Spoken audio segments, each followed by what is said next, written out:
Rise for the pledge. I pledge allegiance to the flag of the United States of America and to the republic for which it stands, one nation, under God, indivisible, with liberty and justice for all. Would you please do a roll call? Wonderjohn? Here. Tybor? Here. Foster? Gardine? Here. Palmer? Here. Jahan? Here. Klein? Here. Please note, as a courtesy to members of the audience and the Board of Education, to silence your cell phones. The public will only be able to speak during public comment if signed up. I have several public comment cards up here tonight. Are there any more? All right. Looking forward to hearing from you in a bit. First item is the approval of the agenda. Can I get a motion? Support. All in favor? Yes. Opposed?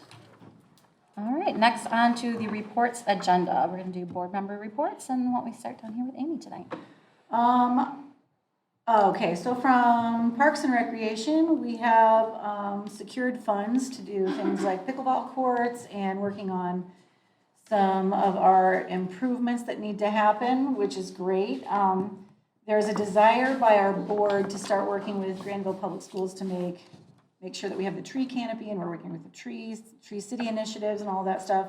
But also, we had a very senior member say that he'd really like to start working with gardens, and I know that when we did that tour of the middle school, we talked a little bit about working on gardens for the side space and how ideal that would be for the schools to work then with the Parks Department and get parent involvement. And the garden itself is really, really, really going well. We have it in place where I don't have anything to do with it anymore, but we're finding ways to make sure that we have parent involvement, and it's actually getting paid through a grant. So it's been really great to see that. Police in the Park went up by 37% from last summer, so all of our students here in Grandville, and some kids going to Grandville Public Schools, some not, but all of them, that 37% increase was through Police in the Park.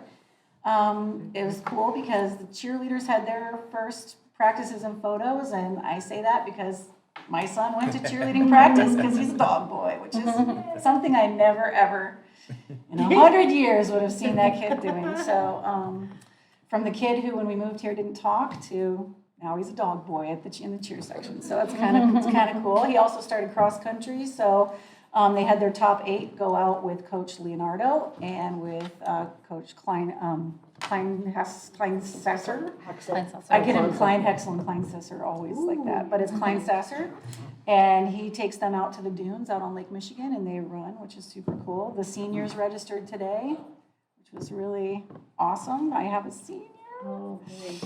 And I want to give a super special shout out to John Philo, because he's not just working awesome stuff in this school district, he also helped with School Supply Santa yesterday, where he went and helped. This is his 4th year doing it, but he went and distributed bean bags and school supplies and backpacks and all different kinds of things to all these different schools, and even washed cars of teachers. And I'm just really proud to have him as a part of our staff. So special shout out to John. Thanks. Thank you. Barb. Yeah, I just wanted to thank you all for your well wishes during my recovery. And I just appreciate the flowers. They made everything a lot easier to get through. And just appreciate all of your thoughts and prayers. I am looking forward to the fall activities. We'll be back hopefully every time. Not missing again. So That's all right. We got to take care of ourselves as well. Thank you. Brent. Oh, just spend a lot of time around the high school, and it's good to do that again. Be around mainly with the football team, but see all the other students that are back. And tomorrow night will be the dog card blitz, so all the football practice will end early, and they'll be coming out into the neighborhoods of Grandville to try and sell dog cards. That's the one fundraiser that they do for the year. So That's great. that's it. Thank you. Bob. Nothing. Jason. Yeah, freshman orientation day as well at the high school, so that went off great. So that was fun to see. It's my last one going through the high school, so that's fun. And then with that band camp wrapped up here a couple week or so ago, They had a new venue down at Western Michigan. It was very well received, and it was really nice to be a little closer to home. In Central? Yeah, compared to Central, yeah. So that went really well, and they're hoping to do that again. Western doesn't typically, I guess, do the band camps. But they're hoping they can book that again. And it was nice for some of the band directors, because that's kind of an alma mater as well. So it was kind of fun for them to get down there and be around. Tennis going already. Had a first boys scrimmage today, so I got to play hooky from work and work remotely. So that was fun. What a gorgeous day it was today for it too. I mean, after the last bunch of rain we had this weekend, it was nice to get out there and see a bit of that going on. And then the vintage fair. Just wanted to say shout out to that. What a cool event that was here this past weekend. Granted, it has nothing to do with the school, but for the city to put on. And then even the food trucks, that few that showed and stayed up on Saturday, we went down in there and visited them. So to try to give them a little business, even though it was a rain out on Saturday. So a lot of good stuff. Just some good news I was contacted by a reporter to do a piece on a great school that does a lot for back to school initiatives. And so I'm aware that Be Nice meets throughout the summer, prepping for that first day, that first week of school. So I connected them with Lori Koza and Sarah Pepper. So I think they'll be featuring some of the great things that do happen at Grandville for the start of school. And one being, they have a breakfast for new students transferring in, and they present them with a Grandville shirt, which is super nice to have that as part of your first t-shirt to have when you enter into a school. A lot of times you feel left out because you don't even know where you get your shirt other than Meyer. But so that's going to be a nice piece. I'll let you know when that happens, but Roger will know too. So I connected Roger also. So just good stuff. It's impressive that people do work throughout the summer, and oftentimes people assume that folks don't, especially when you're teaching, but everybody is doing a good job. And I know I'm seeing cars in the parking lot at the middle school, and so all good stuff. Awesome, thank you. Well, I just want to acknowledge that this is an important week. Our schools are back in session. Our staff is coming together for their first official day on Thursday. I encourage the board, if you can pop in there on Thursday morning and participate with that start of the year address. It means a lot to be seen there and to know that they are supported. And honestly, you could walk almost into any building right now and be able to say that to staff too, because as you drive around town, you see them there working on their own dime, their own time, giving up the last few days of summer to prep their rooms for our students. So really a lot of appreciation to every member of our staff that gets things ready for this school year. Coaches, bus drivers, food service, teachers, parapros, everyone. It's just a great start to the year. I also want to acknowledge the marching band. Went and saw their performance when they came back. It's so strong. Just for being gone for 1 week. They had pre-camp the week before that. It's really impressive what our music department does, and I'm always really proud to see them.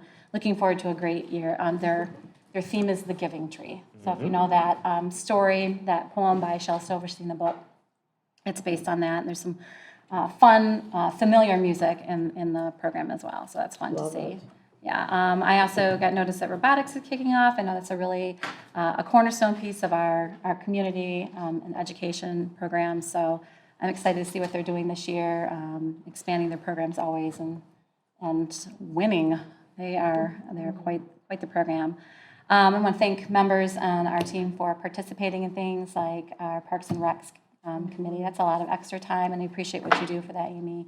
And Brent, I really appreciate what you do with coaching our students. That's a lot of extra time to spend out there. And it's not just what they learn in terms of skills on the field, it's what they learn in being servants like we have as our leaders here, and also being kind and productive community members and learning how to be good citizens in our community. And I've been able to witness that myself. I was just actually talking to Coach Tully here before practice. My son left today for the Navy, and he was one of the people on his list this week that was like, what do you want to do? I don't know. Do you want to see your friends? No. What do you want to do? I want to see Coach Tully. So that means a lot. That says a lot about the kind of community we have and the support they provide our kids, not just in academics and in sports, but into growing into good people.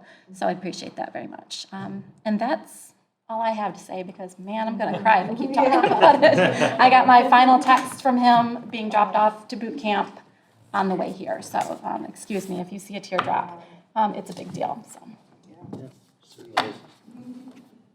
Okay, love pulling up here and seeing the kids and the parents out front. I mean, that is always a significant symbol of a new year. So just so good to see people out there. Had new teacher orientation today, and had a fabulous day. John designs that, and it was just a wonderful day. We have some, they're exceptional people, and we're really fired up about the teachers that we've hired. And yes, I know you watch the news, and there are a lot of people out there that haven't filled jobs, and we have. So we feel very good about that, and we're raring to go for the beginning of the year. Thursday, as mentioned, back to school breakfast kickoff in the morning. Very excited to get our staff back and have a wonderful message taking place at that time. Orientations, open houses taking place this week, as were mentioned. So good to see kids back in our buildings, the energy that's there. Even the energy that I saw today from our principals, because kids were back in the buildings, is just so neat to see. So looking forward to a great school year. We're getting ready here. We have a short amount of time, but feel very good about the kickoff next Monday, and just again, looking forward to seeing kids and families at our schools. So. Me too. Thank you so much for that report. All right, moving on. We have some old business we left off with, which was the MASB delegate and alternate. So to remind ourselves, it is recommended the Board of Education select a delegate and an alternate to represent the Grandville Board of Education at the MASB 2022 Delegate Assembly. Can I get a motion? We already had a motion. Oh, It's that's tabled. right, we did. Thank you. Let's talk about it. Anyone able? I am actually. I know not you're even here. not Yeah. here. That's boot I camp can- weekend for me. I can be. Okay, Yep. awesome, thank you. Any want to put down as an alternate? No, I had told you I'm unable to. Nope. All right, I will You're put a loner. myself. The lone wolf. I love attending the event. It's a really great opportunity. We do have a couple times a year where they do have their smaller events as well. If you're interested in going for CE credit at all, it's a great opportunity. I think we can put me down for an alternate because it's on a Thursday night and I don't have to be somewhere until Friday. So I'll be your backup Okay, on that. cool. Okay. All right. Let's approve. Jason, can I? So Sorry, I'm still thinking about other things. All in favor of Jason representing us? Yes. Yes. Opposed? All right, thank you, Jason, so much for stepping up for that. All right, can I get a motion to approve the consent action agenda? So, Support. All in favor? yeah. Yes. Opposed? All right, that carries. On to regular action. In regular action, we are at the new 7-8 weight room equipment. It is recommended that the Board of Education authorize the purchase of equipment for the new 7-8 building weight room from Samson Equipment Incorporated in the amount of $116,477.44. Can I get a motion? Support. And as you know, this is an integral part of a weight room, the equipment that you're going to place in there. And we have an expert to help us with that, and we had a good team effort on that piece. Heather, anything you want to add starting out?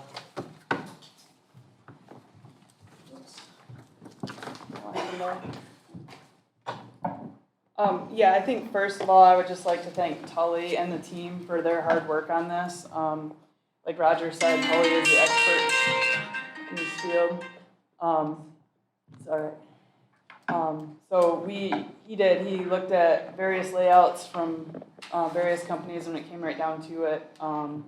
Samson had a state and national contract with Omnia Partners.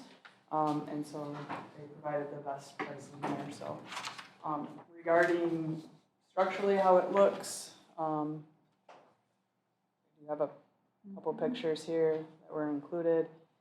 And I would just open up any questions regarding that side of things.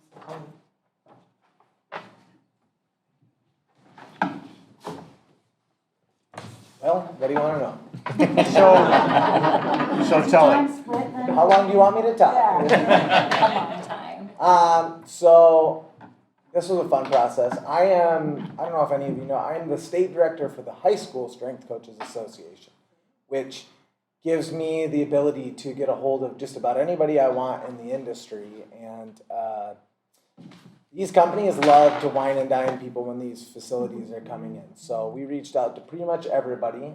There was one company who's essentially the Lamborghini of equipment, and they were actually not a good customer service experience. So we cut that relationship, and then we pursued 8 different companies with what they were going to lay out, and almost everybody came back with pretty much the exact same thing based on the dimensions of the room and the equipment that we were looking to get.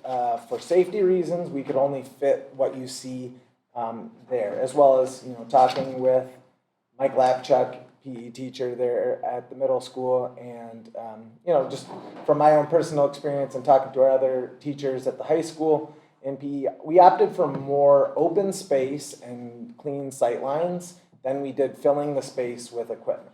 So we kind of took a compromise approach to we want the facility to potentially be open to community usage in the future. Probably what we had discussed was most likely like classes through community ed, some sort of led classes.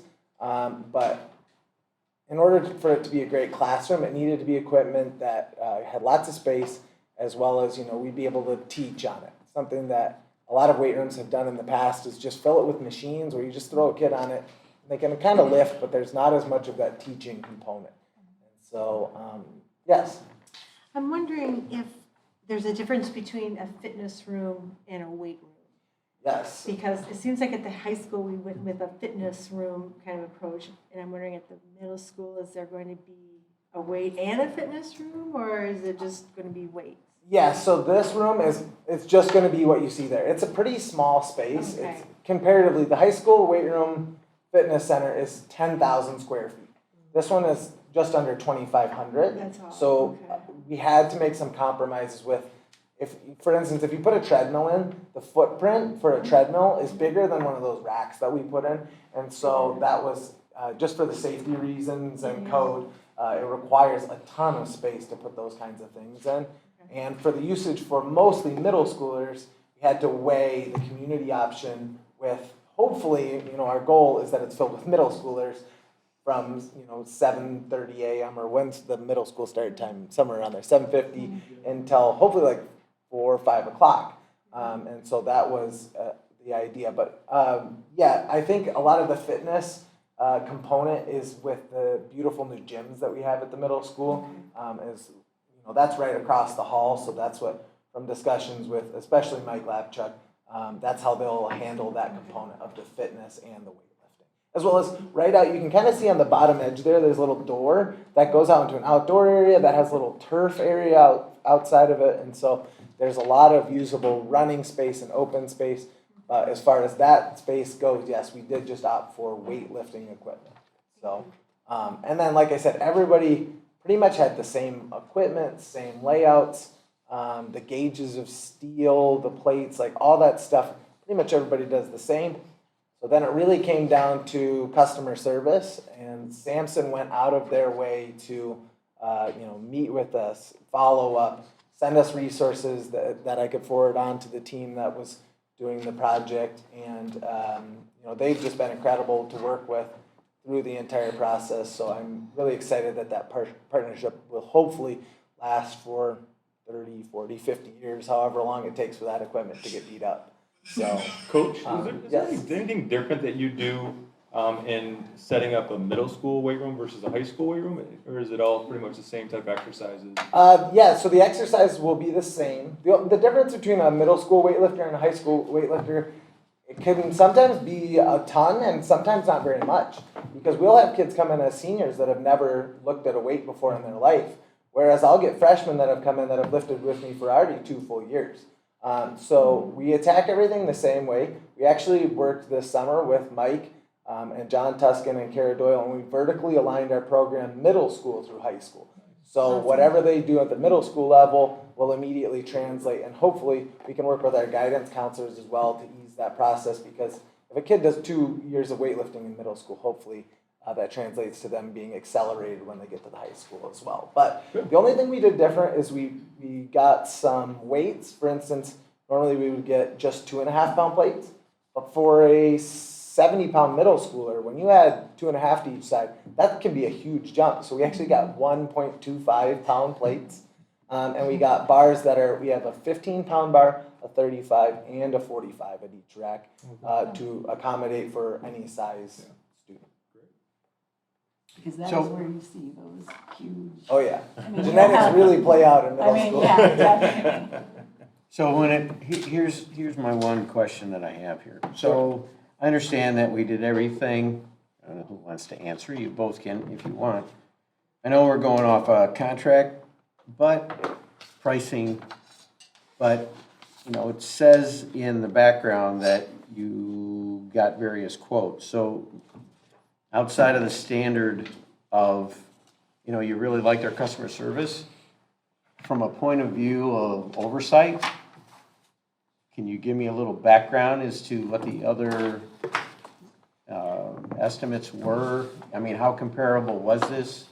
There were, like he said, there was the Rolls Royce. Right, the Rolls Royce. Yeah, so got that one was automatically knocked out, but like I said too, the other two quotes were comparable, except for the fact that we would have had to gone out for a bid, whereas this company had the national contract available, which eliminates that timeline too.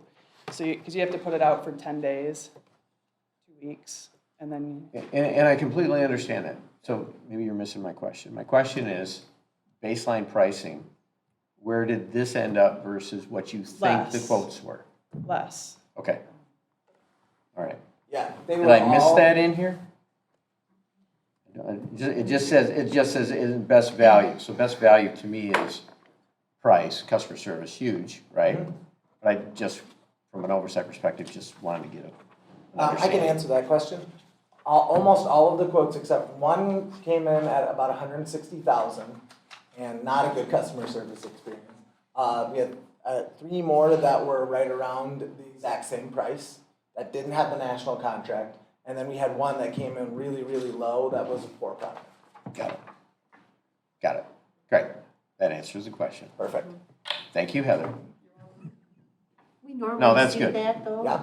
A lot of times we see that Yeah, we do. information, what those bids come in. So maybe that's, Correct. where we're looking Yeah. for it, because I know we've seen similar before. Yeah, so that is the thing with strength and conditioning equipment, anything that's gonna last a long time, all the companies that do it right are gonna be almost the exact same price. And they do that on purpose, they know what each other is charging, and so they come in. It's a tight market.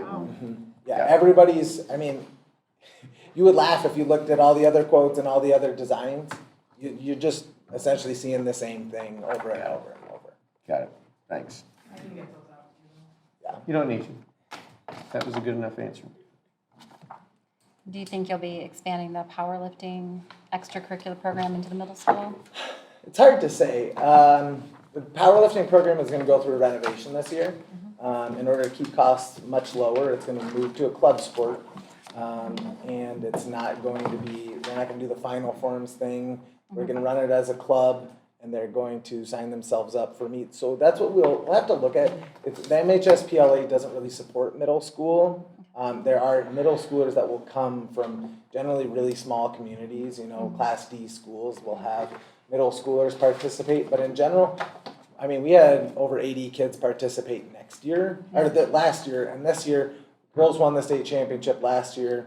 I would anticipate our numbers are over 100 kids. Yeah. On top of the other 500 plus that already have to lift weights during the day. So it's just a matter of numbers of getting the kids in and being able to accommodate them. It's a good problem to have, Yeah. to be out of room in one of the biggest weight rooms Yeah. on the planet. Right. Well, it's a good testament to the program that you run that. I appreciate that. We're in I've had this a lot of really convenient great support from school board and admin and our teachers and coaches. So I have not done it by myself at all. Yes, yes. So, Thank you for giving them credit. Nice. All right. Any other questions? All right, all in favor? yes. Opposed? And I just want to let everyone know that there are other middle schools that have middle school weight rooms, school districts. But the way we're doing this, in combination with the way we're already doing it at the high school, I would wager we're in the top 50 of all high schools in the entire United States with how strong our strength and conditioning program is. And numbers wise, we are already one of the biggest in the entire country, top 100.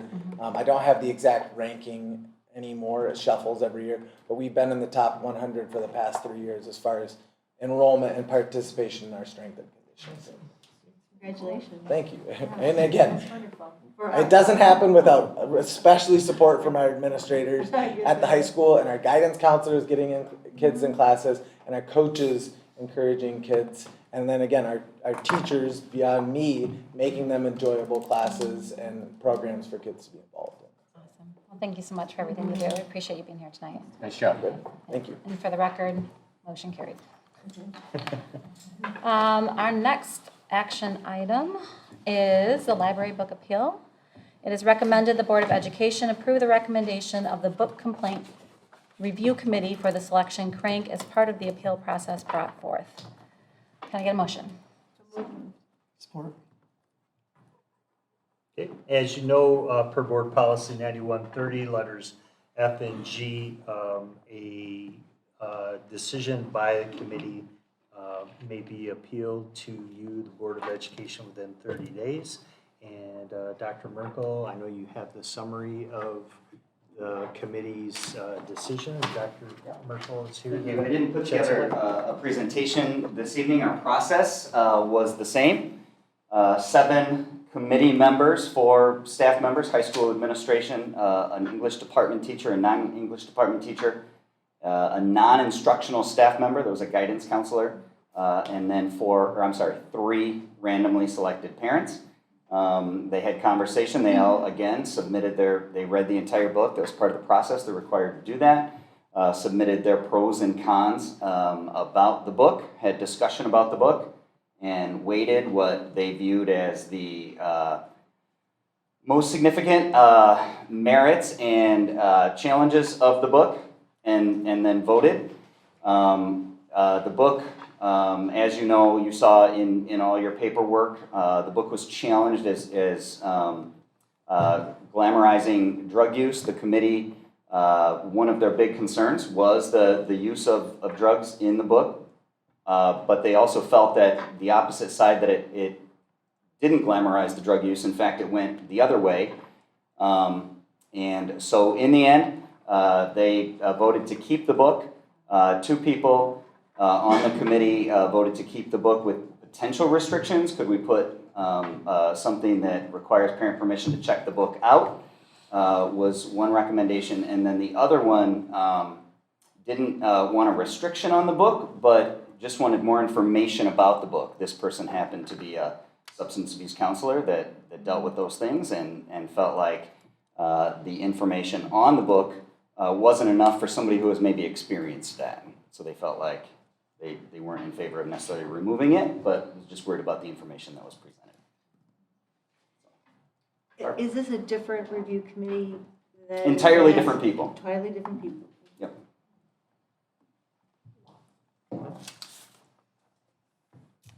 Questions? So, I have nothing for Scott. We're, one of the reasons we're here, the top 2 reasons I think that we're here is to ensure safety and security for our students. And that's just not physical. It also involves emotional, curriculum. And we're going down, I think, a very slippery slope, especially since this is number 2. So it's a little slipperier now. And we're supposed to be creating a safe zone. And something that came to me is if this book were to be downloaded through one of our books, Chromebooks, tablets, I have a feeling the filter would stop it. I'm almost certain it would. And it's interesting that we have loopholes in our process as to how we're maintaining safety and security. Because it's in our libraries, it's in our system. You know, it's like a virus. You get a virus, it's got potential to grow and spread. So from that perspective, I think, you know, there's one thing that's eating at me that I feel terrible about, and these books came in under my watch. And there's multiple school board members that also, they came in under their watch, unknowingly. Yeah. And the maturity level for this material is much higher than it needs to be for this district. And again, I will continue to say it as long as these things come to us. Books of this nature should be they're in the public library. You can go to a bookstore, you can go to Amazon, you can go to a university's library and find it because of its availability at that, but it should not be within our doors ever. That's all I have. Did you have an opportunity to read this one? No. I do not care to read it. I just wanted to comment on the process, right? Because that's what we're here to talk about, is the process. And I do appreciate the administrators and the staff and the three parents, right? That were willing to take their time and read the book and give their feedback, right? Because that's what we're looking for. We're looking for that feedback from the community on these things when these things do get challenged. And I think, you know, it's a strong process. Is there opportunities for improvement? Always, right? Nothing's ever perfect. Always opportunities for improvement, but I do appreciate the community, the three sets of parents that were willing to read it and to go through the process with it. So, yeah, I think, if there's a better process out there, I'd love to hear about it. So maybe we will at some point. If there's something to do. So one quick note to respond to what you said. The book review committee notes that we get, they're substantial enough for me to understand the content of this book. I do not need to read it from that perspective. So that's where the committee does a very good job in presenting this to us. So when I'm thinking about this book, the thing that, you know, comes to my mind, and I've talked about it with Roger, is, you know, say we had a parent that wanted to pass out a copy to all the incoming students. I mean, would the school allow something like that? Like every student? It's not part of our policy as a district anyhow, to allow parents to distribute material to our students as part of our curriculum. It's not curriculum. And this isn't. It's This not is a library curriculum. book of optional choice. So the question in front of the committee is the book, our question as a board is this book process and the recommendation of the committee, who was to keep it in the format that it's at in our library, are we going to approve their decision on that process? And it is not a curriculum, it is an optional read, and it is not a question of parents distributing items, because that's not part of our policy as a district to allow that to occur. The question is about the policy and the committee and our approval of that. That's just the way that I think about it when in terms of should it be in the library or not, without parental restriction. We do have that option, and That wasn't chosen. Right that now. wasn't selected by the committee. Right. We do have visibility into what's there, and I believe you're going to talk next about options for parents to have more visibility and understanding of what their students have, so we can support them if they're selecting a book. That is only in place in age groups anyhow. This is only at the high school library. If they make that selection, that if a parent wants oversight on that, that they can have that oversight. Yeah, that's coming. Yeah. It's coming, but it's not there today. I thought there was. a list that you could get your kid's name on if they can't see this? Parents always have an option to say, I don't want my kid reading that book or a certain Isn't kind that of what book. we're talking about They- here? Yes, I Okay. think that's what Your you're talking parent about. control of that. They've always had that, but the next part, we'll talk about. If they're systems aware of it. We're putting in place. Right. Sorry, I just didn't. Yeah, I hear you. So that would be something you Right. want to. You didn't know it Sure, was here, I didn't parents. know it was here, Yeah, and does a parent know? right. So that would again be that clarity you're talking about, or transparency we're talking about. But they can know, right? Isn't there the national database that we use that lists the books that we have, so they can know? Right?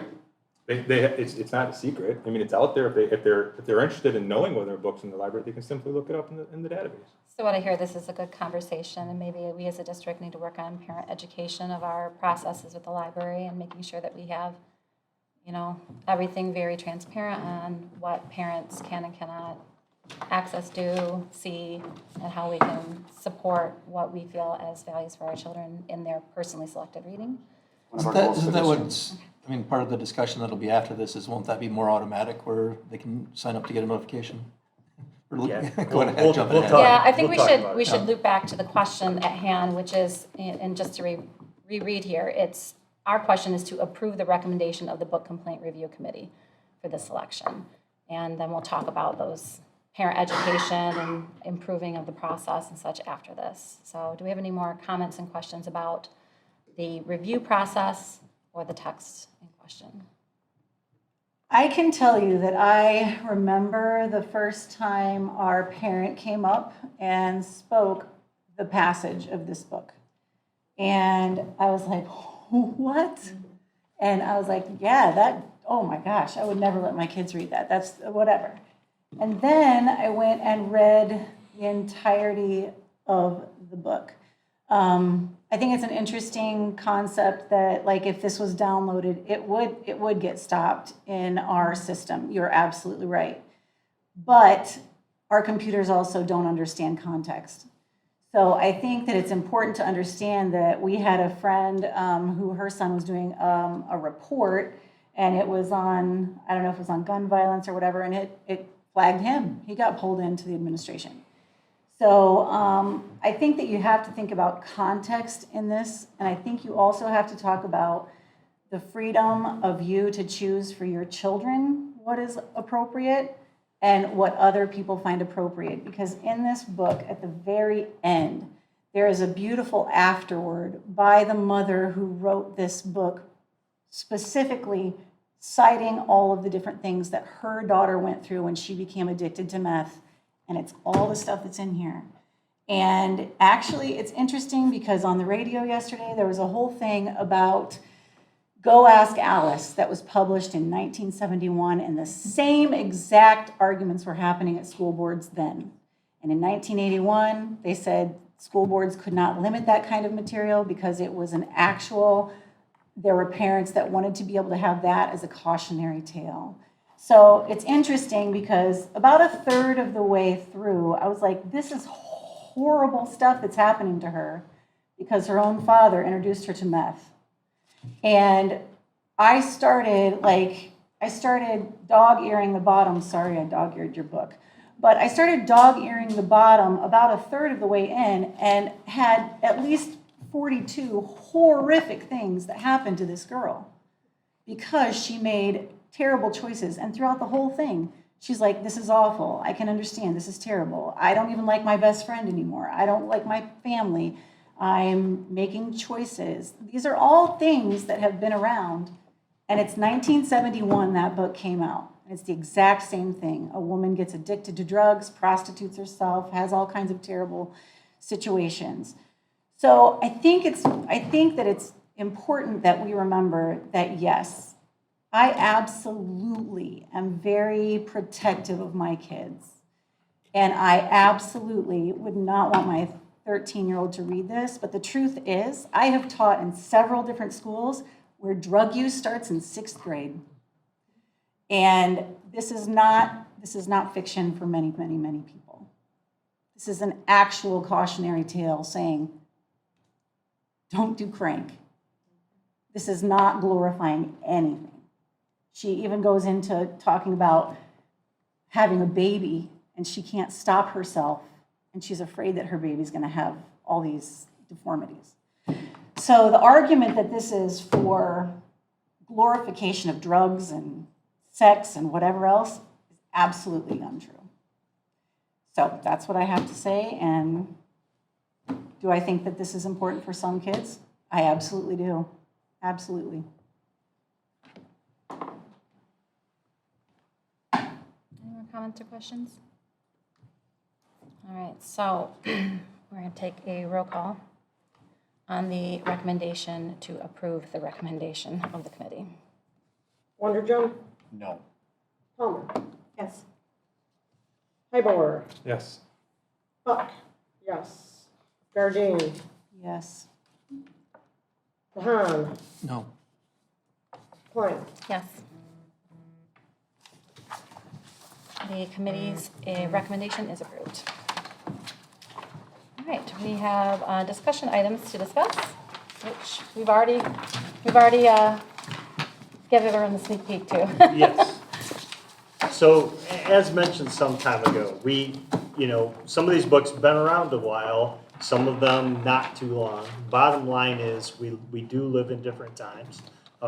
We have some parents who are saying they want to know more about the books that their kids are checking out, and we need to look at that, and we believe we need to honor that. And because of that, there's some things that we are looking at doing to ensure that if a parent so chooses, and they will have a choice, that they can know if there are books such as this that they want to know about before their kid checks out, we will have a system in place that does that. And Scott and Adam, I believe, yeah, they're in the corner. Scott and Adam will talk a little bit about the process in particular at the high school. Yeah, so obviously, we want to start at the high school. This is the biggest issue of concern, and one thing I don't know that we can state enough, and Roger shared it, that we have tried to be clear that we want to engage and walk beside parents in making sure that those library selections are appropriate for their children and fit their values. We live in a diverse community, and those values vary. So we've encouraged parents to reach out and talk about how to be engaged in that process, in addition to knowing what your children are reading. So in doing so, we've had further conversation about how do we make that more specific and create something that can be even a little more proactive, where parents can sign up to be a part of something where their children would need permission before checking out specific titles. And that's the process. Because it's new, it's something we're creating on our own. The library system does not do that for us, but it's something that we certainly value in being transparent and working beside our parents. So our goal is that within the next couple of weeks that we have something out to high school parents to talk about library specific selection and how they can opt in for some specific permissions for their children, and they can set that up. And it's a little broad right now because we're still putting a lot of structures to it, but it is something that we're committed to and making sure that parents can be a part of. To your question about that notification, then that's another piece that we're working on and looking into, whether it's an automated notice. Our system can send out automated notices for overdue books. So in my mind, there must be a way to send out an automated notice of all books, right? Here, know what your child has checked out, just again, as an added layer. I've had some conversations with parents who are concerned that maybe they would check out a book and they wouldn't know about it, or they would hide it from them, or something else. And that's not, again, we want to be transparent with all of that and engage people in that conversation and information. So that's our plan in the next couple of weeks, that we'll get that information out at our administrative retreat. This last week, we had conversation with all of our principals about getting information out for all schools in the newsletters. Again, encouraging, library is important, books are important, we know that. And getting information out about the encouragement for them to be involved in that library book selection. So we're going to have some language going out in all of our newsletters just about how they can partner and communicate with their schools to be informed. And then again, we will roll out more things as we have them. So we also have hired, correct, a library science, master's in library science. She's going to be what's her official title? Our district library supervisor. District library supervisor. We throw media in there sometimes, Yeah. but And is she also on this committee helping organize best practices and making sure that, that's a slippery slope as well. yep. I mean, this whole idea of, and I completely understand that I would not let my 13-year-old read this, but I do wonder on best practices, what that's going to look like and if she's involved in that whole Yes, process. yep. Okay. Yep, so we'll be very engaged in that, and she and I met last week to talk about priorities and how that works. One of our big tasks for this year is to talk about library book selection and how to be more transparent with that as well. What's your timeline in your head, Scott, to roll it out to the middle school and then elementary? Because, we're looking at, adult material, right, in our media center, but parents have concerns about elementary as well. So in my head, this goes really well, and we can scale it quickly. We're going to learn some lessons just because it's something we haven't done before, and we will want to then not repeat those lessons. But I would hope that we can roll it out to all schools within the first quarter. And again, as part of that library communication, Jason brought up a good point. All of our library catalogs are online. And those are completely accessible to parents, and we will continue to encourage parents that if they have questions or concerns to reach out to those building principals and classroom teachers, because we want to work out, we can work out individual systems from the beginning of the year. Do you see that work being internal, where you would develop software or? No, more of a process, just through Okay. some signups, and then we'll Okay. keep some lists and Okay. processes like that. Okay. So will this fall onto, so I guess my other question is on a staffing issue, is that going to then fall onto librarians to be like policing this, or is there a better system that's? It's part of the system we're working out, because Okay. it has to be manageable and it has to work. So some of those details that we just don't know yet are how do we manage that checkout, and we're going to have to engage some people in that conversation as well. And that's probably something that's going to have to evolve, just as some of the other pieces are evolving and changing as well. I think there's several pieces to this. There Yeah. are, starting right from the get-go, if a parent knows of books they don't want their kid checking out, or kinds of books, all they have to do is say so. That's always been. But we're trying to create that system where, if they're, looking at books, and if there are books such as this that parents say, look, I want to know if my kid is looking at checking that out, or if that comes up, or I don't want my kid checking that out, and so on. We'll certainly be looking at systems that help do that. Also, what we want to do again is find different ways, various ways, elementary, middle school, high school, to encourage parents to be a part of their kids' book selection choice. One thing I know one elementary is looking at doing is having some after-school hours where parents can come in, check out books with their kid if they want to do that. So we're looking at a variety of options, not just, we'll have a system and look at a system, but we want to hit it from multiple areas to provide some choices for parents should they wish to partake in those. One of the interesting things from yesterday, I was listening to that piece on the radio. one of the questions I would love to understand and consider is where does that end? One of the examples they said is, suppose you have a remarkably conservative or liberal board, and a parent comes and complains that they don't want anything from the Republican Party, they don't want any Trump books, they don't want any Obama books, whatever. I'm wondering how much of that then, so sometimes some of the stuff might be a slippery slope there as well. So I'm just wondering about like, also our job is safety, but it's also education.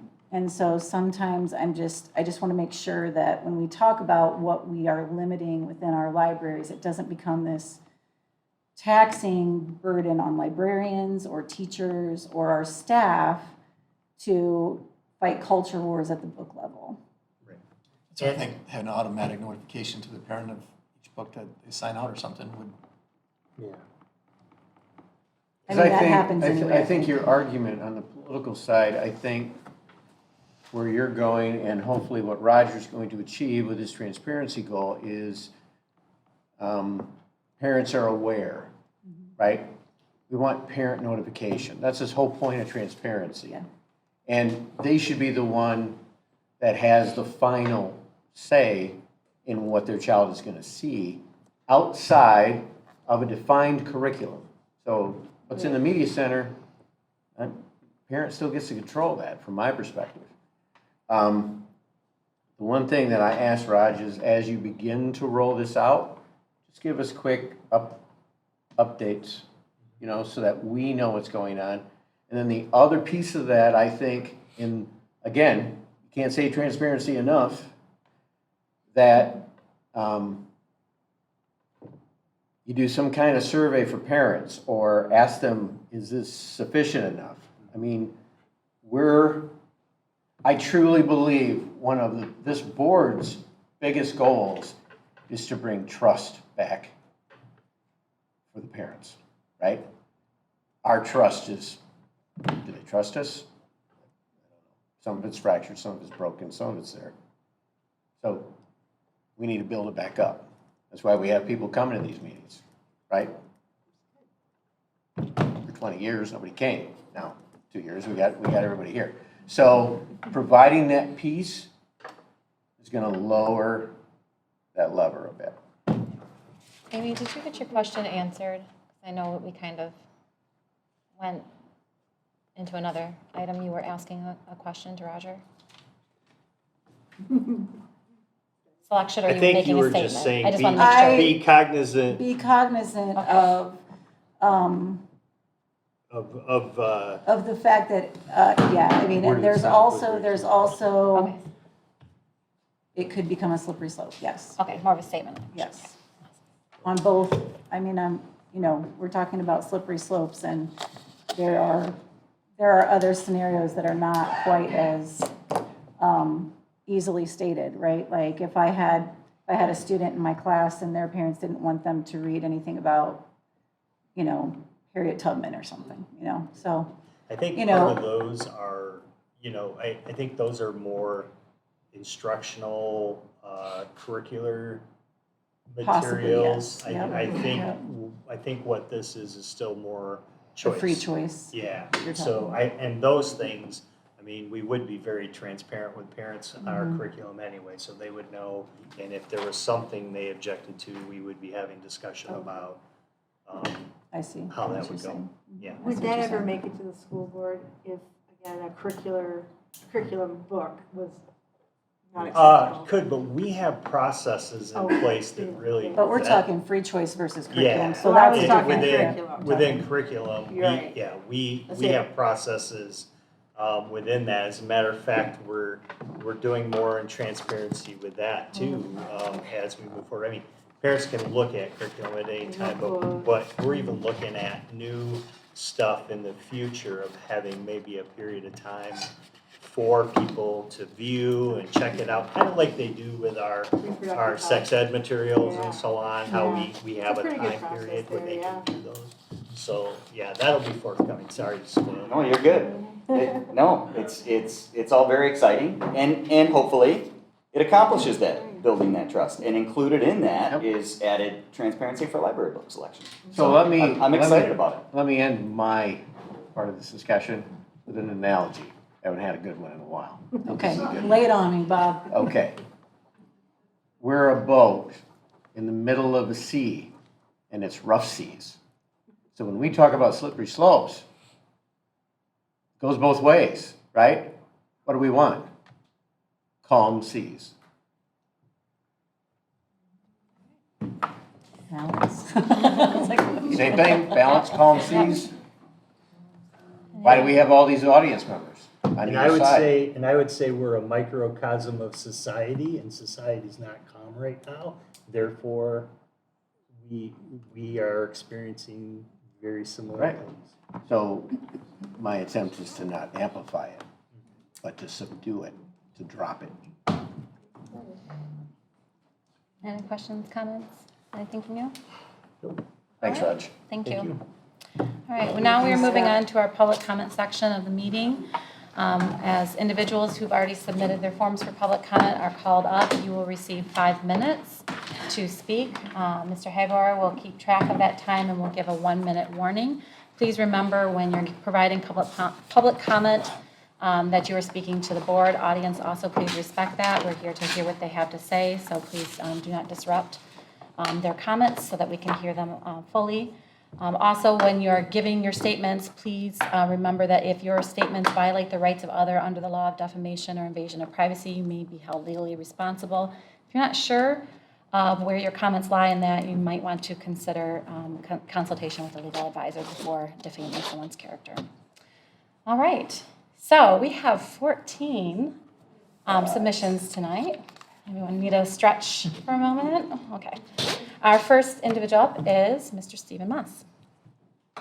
After Mr. Moss will be Randy Borman. Well, good evening. Before I've got a couple of things I wanted to talk about. I just have to say that when Jason talked about band camp, I had flashbacks. It's been like 50 years, but some things haven't changed. I mean, maybe the venue's changed. Ours was at Central Michigan. Now it's at Western. But it's always the hottest week of the summer. So if anybody ever wants to know when's going to be good beach weather, call Roger, find out when band camp is going to be, and that will be great weather. Anyway, as the mayor, as a father of 7 kids, as a homeowner, and as a resident of Grandville, thank you very much for your service. People appreciate what you do. You're doing a fantastic job. You make this community strong, and I appreciate it. So thank you very much. Also want to thank you, Amy, and all of you for your help with the Parks and Rec board. Some very exciting things are happening there. The City of Grandville, City Council and Strategic Planning has made a commitment for green infrastructure and also enhanced parks. And we have received and will receive some more ARPA money, and we're looking heavily at parks and recreation.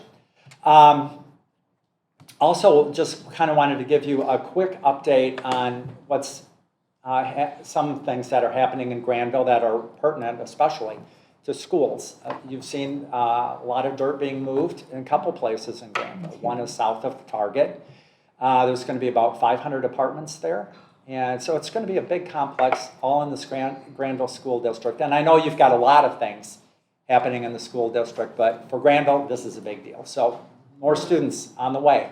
And also, those are all going to be apartments there. And then also on the east side of Ivan Rush, just south of Buck Creek, there's a development going there. There's 80 owner-occupied homes. Some are going to be condos, some will be site condos, some will be detached homes. So more kids coming there. So again, thank you very much for everything that you do, for your service.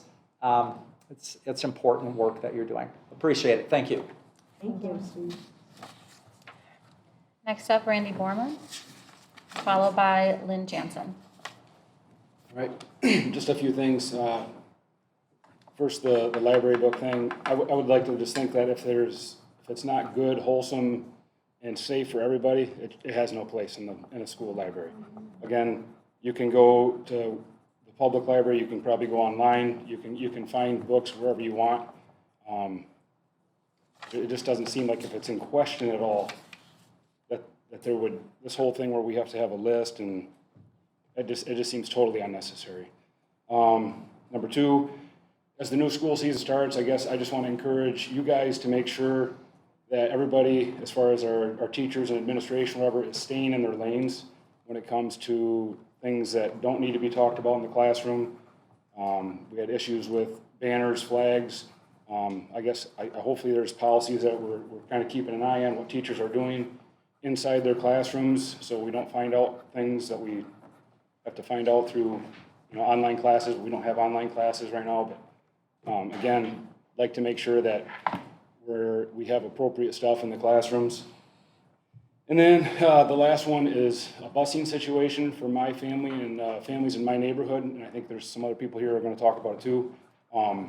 We kind of got the sheet pulled out from underneath us. We found out today, well, and not even through anybody in particular, but we found out through a neighbor that we are not going to have busing to our elementary school, which is Grandville, because of where we live. And I don't know, I know it's all being worked out, and this is maybe not the best place to talk about it, but this just so happened we found out today. And so I would like to have somebody contact me so that we can address that situation. And again, I think there's some other people that are going to address that too. Thank you. Mr. Borman, would you please add your phone number to this page so someone can contact you? It's okay, You got it? Okay, you got it? Okay, thank you. Thank you. Next up, Lynn Jansen, followed by Janine Jansma. Hello, Board. Lynn Jansen. Address is on file. I'd first like to address this process. This process is dynamically flawed, the process for reviewing books. Calling staff members shareholders in my children, or stakeholders in my children, is as absurd as saying the architect of my house or the drywaller is a stakeholder in my house. They're employees. I'm grateful for the work that they do, but they will be with my child for a year or 4 years or 2 years, and they move on, so does my child. There are only two stakeholders in my children's lives. That is my wife and myself. Second, I'd like to address Mrs. Gardine at this point. I disagree with your reading of this book, more so than the consequences of her actions. I read the book, I did not read the afterward. There is not a page where she doesn't talk about how great these drugs make her feel. That was a 500-word advertisement for methamphetamine, and how it's appropriate for 13-year-olds. You don't want your 13-year-old to read it, but you're okay putting it in front of my 13-year-old. I can't believe that you guys have reached that decision.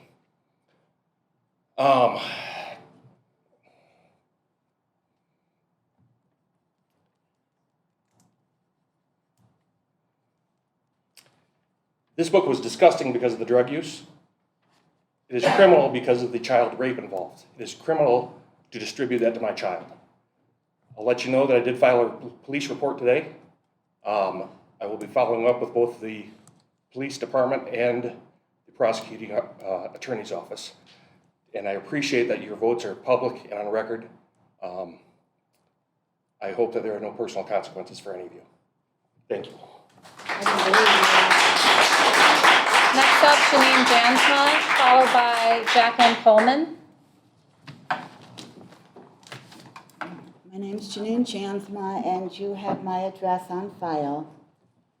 So this board's vote to keep the contested pornographic books in the school library, books that are themselves labeled adult only or 18 and over. This is a high school situation, not many adults attending as students, I presume. But it reveals the lack of moral fiber and responsible discernment that is on display in every institution in this country. A sincere evaluation of the educational, medical, and governmental systems shows us that liars, thieves, cheaters, and lawbreakers have gained dominance from the top to the bottom and vice versa. Yet this very exposure has awakened the sleeping giant in God-loving individuals all across the land.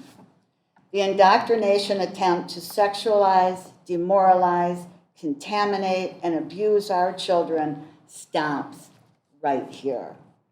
Parents, grandparents, and citizens with a moral compass have been galvanized by the witnessing and experiencing the insidious agenda that's being exposed. The two-tiered injustice system run by tyrannical dictators is on full view. Every area of our lives are being infiltrated, infected by the infiltration. Remaining asleep or oblivious to what is happening is no longer an option for those who don't want to see the demise of America into a third world country. Speaking on this to the school board members is not only appropriate, it's essential. You are in a position to help preserve and protect the sanctity and safety of our children while they are in school.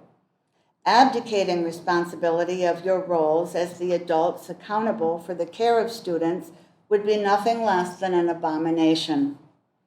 The slippery slope trajectory towards communistic oppression and depravity has become an avalanche.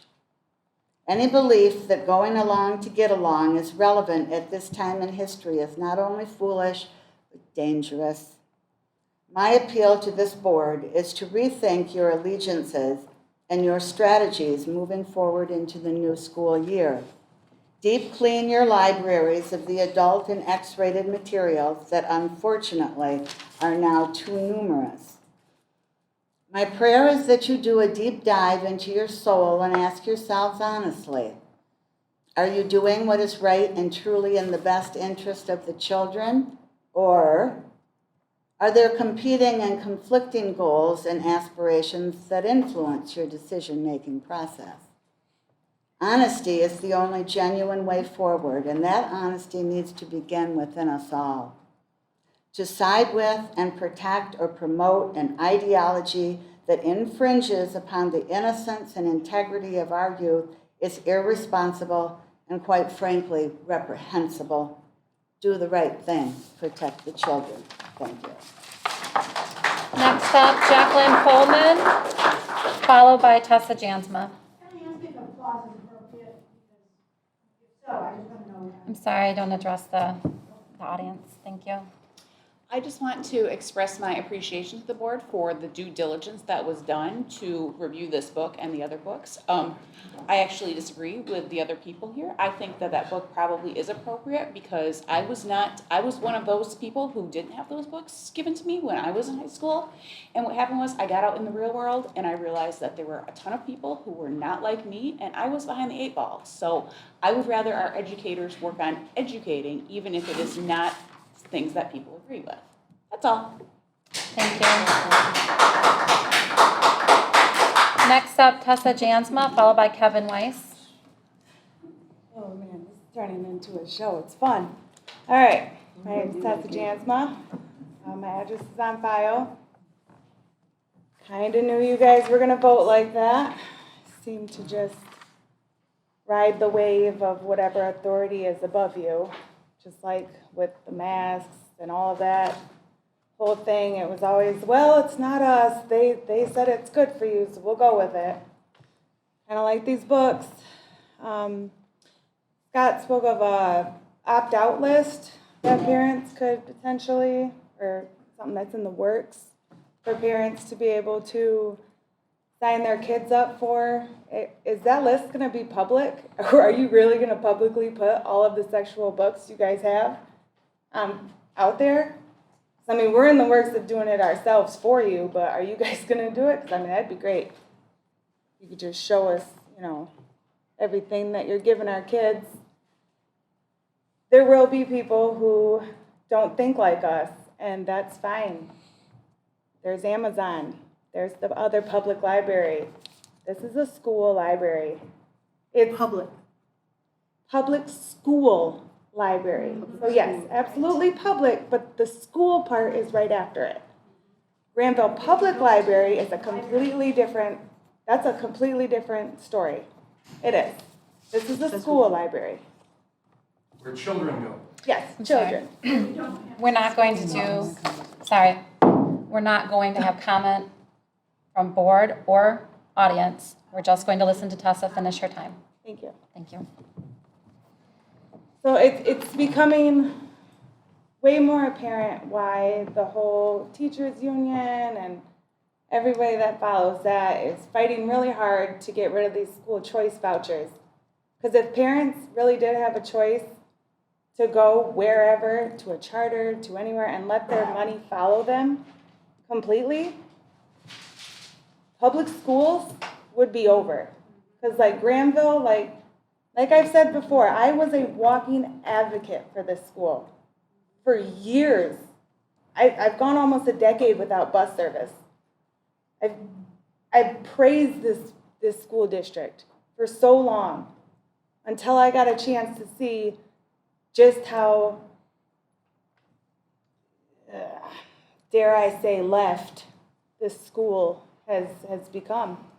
I mean, you speak of like, what if we had a board that was left or right? We do.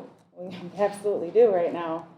At the state level too, but that's going to change soon too, so it'll be fun. Yeah, it is amazing that you guys are sticking with this, but yet very predictable. So I guess maybe we'll just bring you more books and just get all of your votes just on record. And, you know, like you said, Amy, you wouldn't want your kid to read this book. Not at 13. There's freshmen that are 13. There's freshmen that are 13, and that book is available. Whether they check it out and their parent gets notified, or if they're just in the library browsing through it. We have so many books that are graphic novels, like The Watchmen, or, you know, they look like comic books, and we have sex scenes in them. If you guys think that's okay, you do. You think that's okay. You don't believe me, I'm sure there'll be another appeal. We'll talk about it next, for the next one. So it's just very disappointing. You guys, it's just very disappointing. Thank you, Bob and Brent, for speaking up about it. You know, I don't want to be against the rest of you. Hope you don't take it personal against anything. It's just, this is getting ridiculous. And you guys all have kids too. Like, if you want that for your kids, buy that on your own time. But for everybody's kids, if we need a book or a list for the offensive content, why is that even in our school? Maybe just rethink that whole part of that. Thank you. Thank you, Tessa. Next up, Kevin Weiss, followed by Heather Vernon.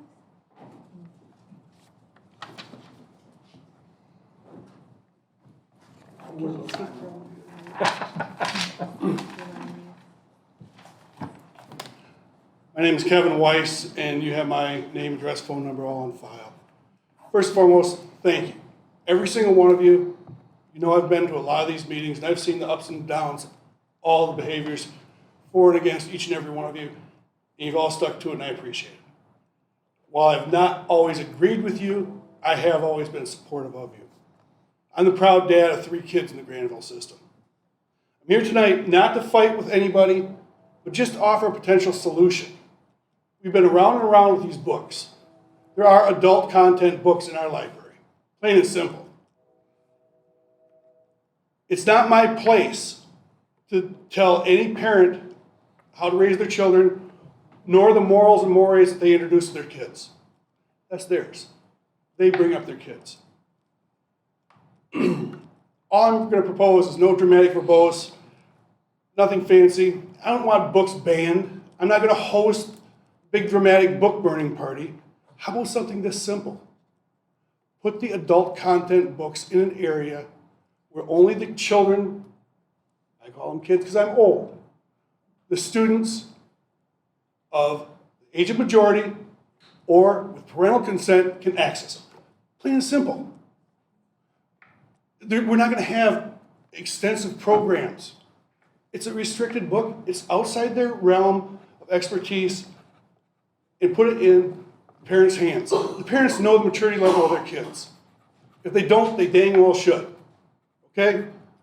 I myself in coaching and being around the high school, I've seen some of the high school upperclassmen behave at lower maturity rates than some of the middle school kids. Is it wrong? No. But we're not making widgets here.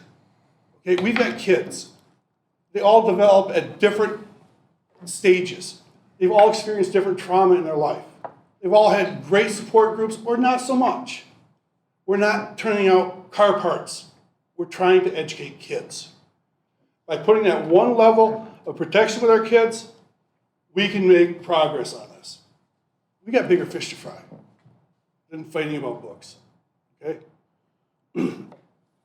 So nothing makes me more proud than to see the successes of our students, especially my own. I'm kind of biased.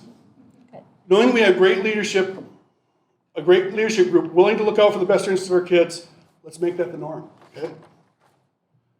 I stand here before you as a father and supportive parent of all three of my kids. I'm here to protect them. I hope you are too. And I will tell you that I will not stand idly and allow anyone to do any potential harm to them. You all hear about Mama Bear, Papa Bear's in the house. Okay? I'm not making any threats or anything. It's just the best thing I can say is do your due diligence, look, take time, digest, and then make an intelligent, informed decision and move forward. Thank you. Thank you. Next up, Heather Vernon, followed by Alan Traxler. Hello, thank you. So I am going to talk about the busing situation. I am a parent of 3 students. My oldest is in high school, my middle is in middle school, and we're talking about my youngest who's at Grandville. He's in 6th grade. About 7 years ago, we moved. And where we moved, primarily the students go to Century Park, but we do have a lot of Grandview students in our neighborhood. And when we moved, we inquired about switching schools, and a lot of those classrooms were at capacity, and we could not switch schools even if we wanted to. And that's what we were told. Today I looked, my son is not on a bus list, and we both work, and we have no way to get him home from school. And we were not notified that there was no longer going to be busing service to our neighborhood from Grandville. We live off of Kennewa, and a number of the buses that do go to Grandview have to drive right past our road going to the bus garage. And so I'm just hoping that we can try to find a resolution. Last year, I did not have a great experience with the transportation. My son also was supposed to ride the bus an hour to school and an hour home from school every day. So he was supposed to be on the bus for 2 hours. So I just been hoping for some resolution so we can get my son at least home from school because he has band and choir in the morning. So thank you. Thank you. Pause for just a second. Go Yeah, ahead. ma'am, is that the same? It is the same. Okay, thank you. We'll get in touch with you about that. Thank you for bringing it to light. Alan Traxler, thank Hello. you. After, just so she knows, Noria, you're up after Alan. Okay, thank you. My name is Alan Traxler. My address is on file. I have 2 girls in the school system, and I'm here today to just bring up something that's been on my mind for quite some time. It's an actual danger. It's a real threat. It's gun violence. Unlike a book that's on a shelf to be checked out at a high school, I am terrified that whenever I see a shooting in the news, I can't help but think about my own 2 girls. We had a shooting here in Michigan, Oxford. A student was gifted a handgun, which was not secured properly. And you may be familiar with the details of the story. Counselor did what they were supposed to do, called the student in, but then the student was making concerning statements, drawings, written words regarding violence, regarding gun violence. Then the student was allowed to finish the rest of the day, and unbeknownst to the parents, the guidance counselor had the gun with him. So I'm just asking that a similar situation not happen here in our school, such as the Oxford shooting. Should counselors call in a student and the parents be called in also. Perhaps at best, the student go home for the day. Or something. Like, I'm just concerned that this could happen again. I don't know what the solution is going to be with these kind of problems. It's just on my mind an awful lot. Whenever something in the news is there's a shooting at a mall, there's a shooting here, shooting there. There's solutions I out of pocket reject, such as arming teachers. I think that's actually bringing a gun into the classroom automatically.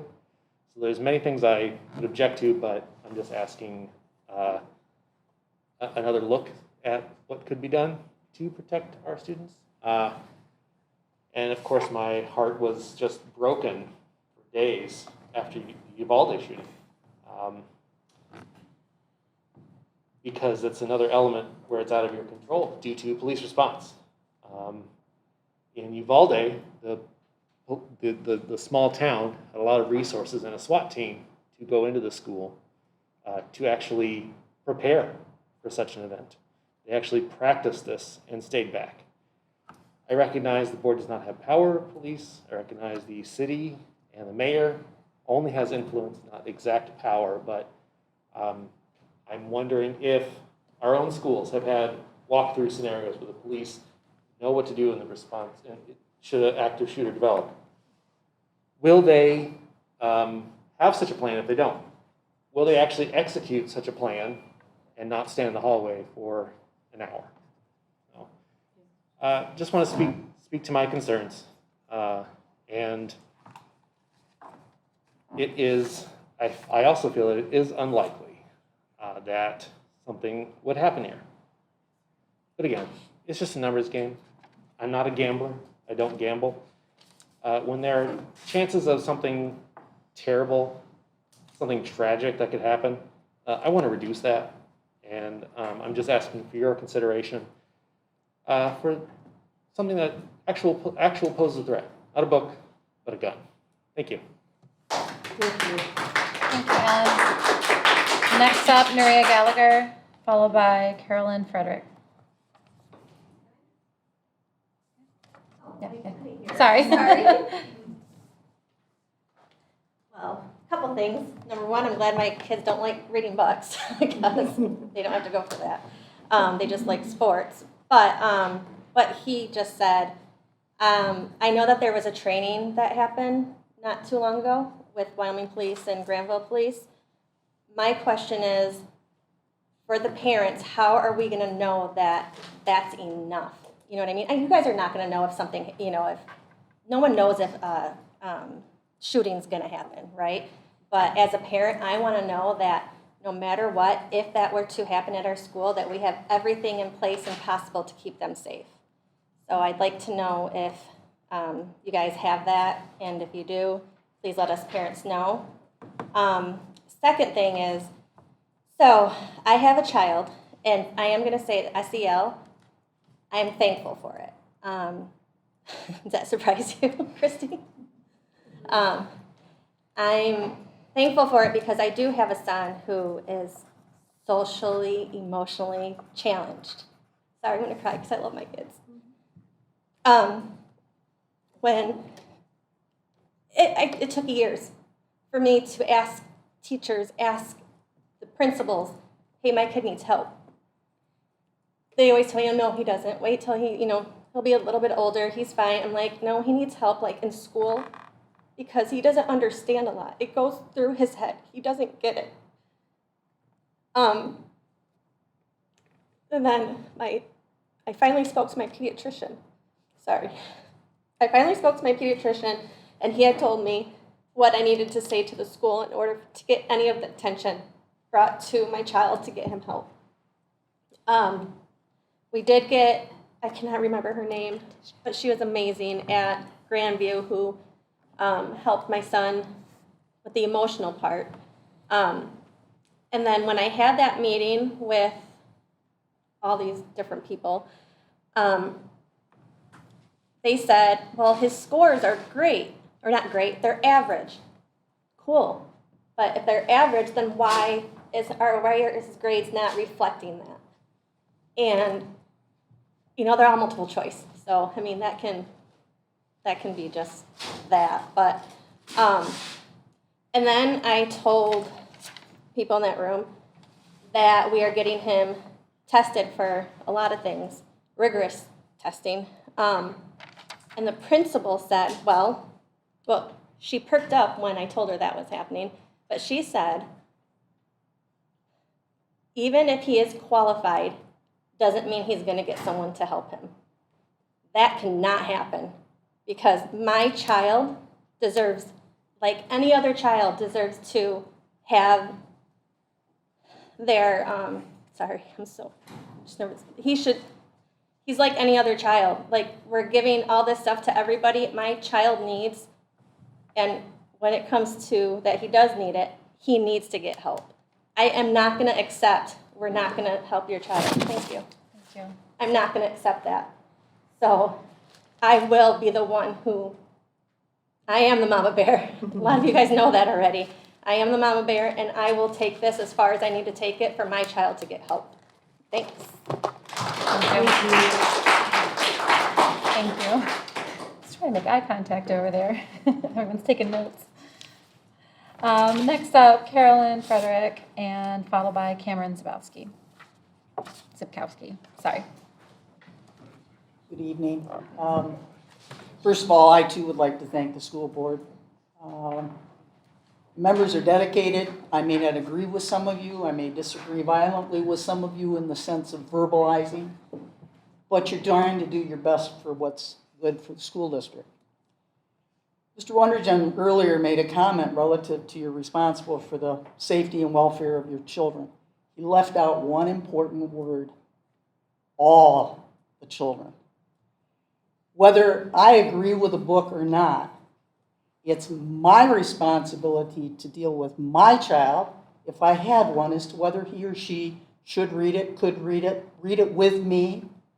It's not my responsibility to tell you your child can't read it because I find it objectionable. That is not what we do in a public school. The whole concept of a public school is to allow everybody to share. And I will tell you right now, sitting here tonight, I warped back 65 years. I think it's probably more than most of you are alive. Grandville Public Schools banned a book in the 50s. And I'll tell you right now, the first thing I did when I got out of college is I made damn sure I got that book and I read it. Because I couldn't figure out why the whole world did not believe that I should read that book. I'm grateful for my parents who raised me to read. They taught me that that's your education, how you read. And I don't know, I can't deal with other families. I don't know what they were like. My parents knew what I read. My mother did. I was a voracious reader in elementary school. But every time I brought home the books, and by the way, just so that you're aware, the school changed their policy for loaning books to children in the grade schools because of me, for me, because I was limited to 2 books a week. I was reading 2 books a night. So they agreed I was an exceptional reader, so I was allowed to take out books. I think I read every book in the library before I ever got out of it in 4th grade. That's back in the days where all of Grandville was this little quad here. I went to the old elementary school. They built West Elementary. I went to West for 5th and 6th grade. But I hearkened back. You brought me back 65 years ago. Because the same type of discussion went on. We had a particular church member that stood up and said, I find that content to be reprehensible. Another church member stood up and said, I don't like it. Well, I didn't like the John Birch Society bringing in stuff either. That was when I was in high school. I heard somebody say, well, parents can't do that. Well, they did back in the 50s, trust me. Because every one of us got a pamphlet. We got a Gideon Bible. Those are not the things that parents should be allowed to be doing. They shouldn't be allowed to tell me how to raise my child. Your responsibility is for all children, not just a particular group of people. I look in the round, and to To be brutally honest, I see more minorities in your audience here than I saw in my entire school district. I was still able to read about the Civil War. I was still able to read about the Underground Railroad. They were too. If you start banning books, you start censorship. 1 minute. It is a slippery slope. And before long, you're going to have more people like me, the minute they get out of school, they're not going to pay attention to their parents anymore. They're going to go find out. Thank you, Carolyn. Next up, Cameron Zipkowski, followed by Michelle Thomas.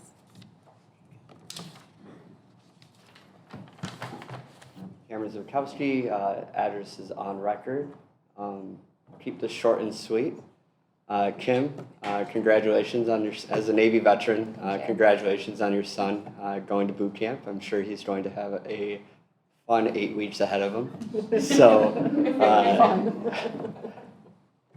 I wanted to take a moment to thank the board for the amazing work you're doing collectively to make decisions that are in the best interest of our school district. I'd also like to just finish with thanking our men and women in uniform who are here keeping us safe and our community safe. So thank you for all that you do, and God bless.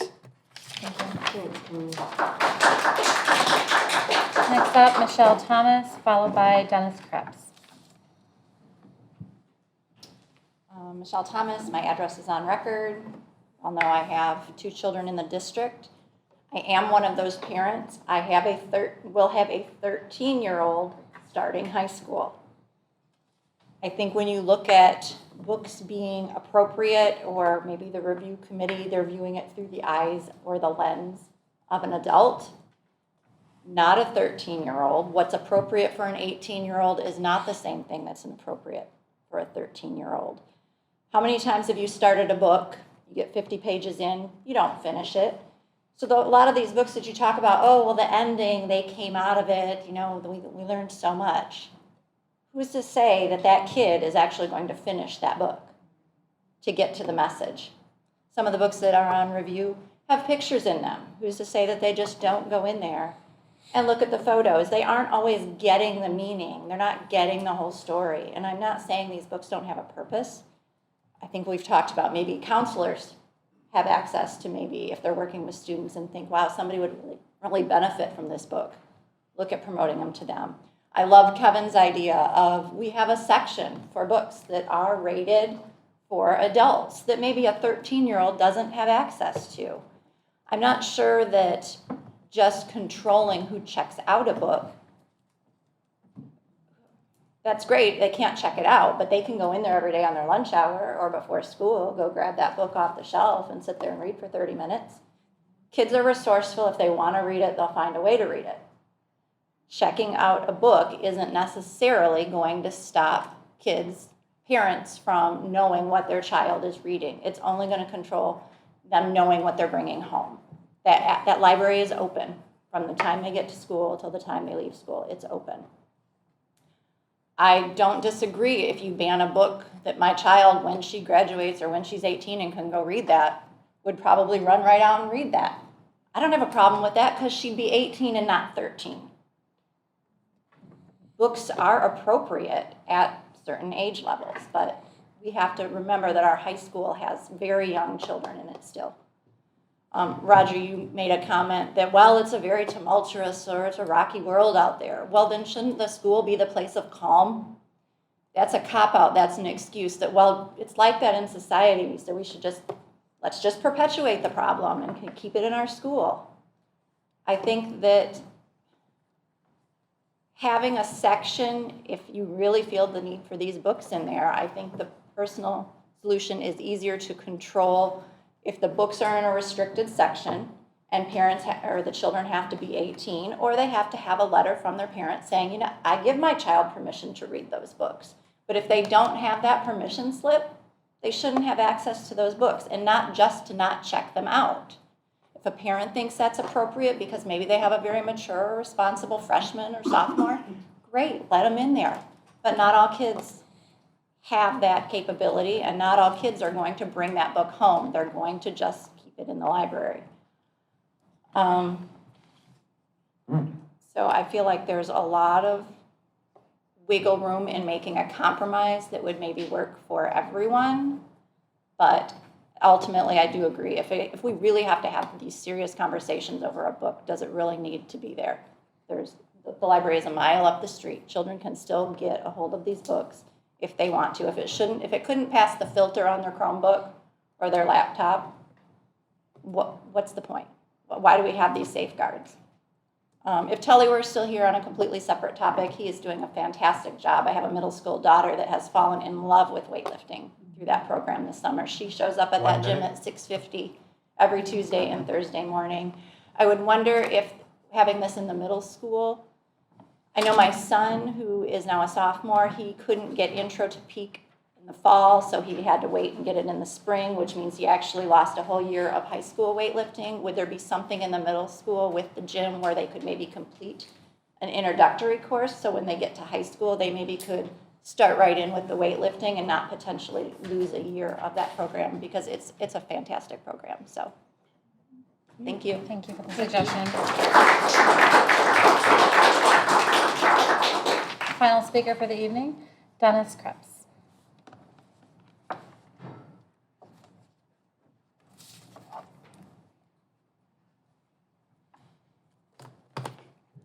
Good evening. Thanks for the opportunity to speak. I'm a member of the Michigan Library Association, and I'm a longtime librarian, professional librarian. And so one thing that occurs to me, and actually is deeply embedded in my professional experience in life, is that any library has a unique opportunity to reach people, to be a marketplace of ideas, provides opportunities for, well, in this case, for children to both have access to materials of all shapes and sizes, can help them identify with the world and themselves. And so I firmly believe that libraries have a unique opportunity, no matter what the setting. And having said that, I really commend you for the work that you have done. I commend the committee. Also, as a professional librarian, the term that we use for materials selection is collection development. And I know, after 30 plus years of being a librarian, that collection development is it's a very, very diligent process. And I think, well, and I commend the representation of this committee. I think you have done a really good job of incorporating voices from different communities per se, and so I think you should be commended for that too. One of the things that also strikes me about the opportunities they say libraries in particular have and make available, when we think about education and we think about what is education, so we look at curriculum, we look at what we might consider the basics, but I also think that incorporating development of the whole person is also a part of what we think of education. I see back on the wall here about lifelong learning and how do we foster that? How do we foster critical thinking? How do we encourage, in this case, students' abilities to think for themselves, to think outside the box? And so well, I've come to think of libraries as both socioeconomic and intellectual equalizers. And so, again, I think there's a real opportunity there. And again, I do appreciate your diligence in providing a process that is thoughtful, in my opinion, is thoughtful. And I hope that that will continue. And so also, as I've heard several people talk about, I've heard them talk about parental engagement. I think that is a critical piece. I encourage you to continue to think of ways that parental engagement in what their children are reading, encouraging the parents to participate in that process is essential. Because again, a library, I think, of any ilk, to be that kind of equalizer has to have the underlying process that 1 minute. thank you, that supports again this the marketplace of ideas, the ability to have access to both materials and literature that encourages thinking outside the box, that kind of critical thinking. So again, I commend what you all are doing. Thank you.